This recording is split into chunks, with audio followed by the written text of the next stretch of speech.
Well, I just made this wonderful video of feeding the worms, but it turns out when you're grinding things with a mortar and pestle and talking at the same time, it doesn't really work for a video. So not using that. It's all a learning process. Gonna kind of recreate what I did when I fed them, just so you have an idea. So let's open the bin, and I have it up on the table just so you can see things in pieces, but it's normally down on the floor. So we have some nice damp newspaper just for bedding. A lot of people have shredded newspaper. Too difficult. I just fold a little bit up and I wet it because they don't want things too dry. You don't want things too wet either, so just to dampen things. And not tap water because it might have some chlorine in it. So this is just some old water I didn't finish drinking, so that worked well. As long as it's been out for an hour, it should be fine. My bin in particular has this spigot for draining, so I don't have to worry if it's too much water because it'll just drain out.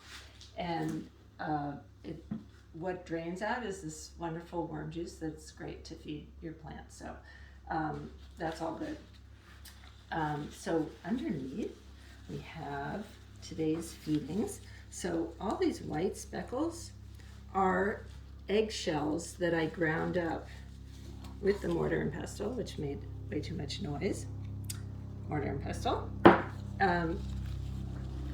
Because eggshells are great to put in your bin because they are calcium, basically calcium, and the worms need calcium. They have a special gland that deposits calcium in the soil to neutralize the soil so it's not too acidic for them, but it also nutrifies our soil, so it's good for us too. So we want to give them lots of great eggshells. Unless you're vegan, there's plenty of other things that they'll get that are fine. So here today's feeding, we happen to have some mango peels, and it doesn't have to be small. It can be any size. As they say, compost happens, but the smaller it is, the faster the compost happens.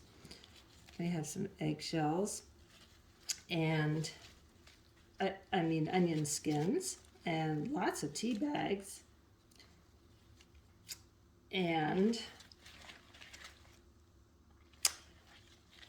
that's about it for today. Happy lunch.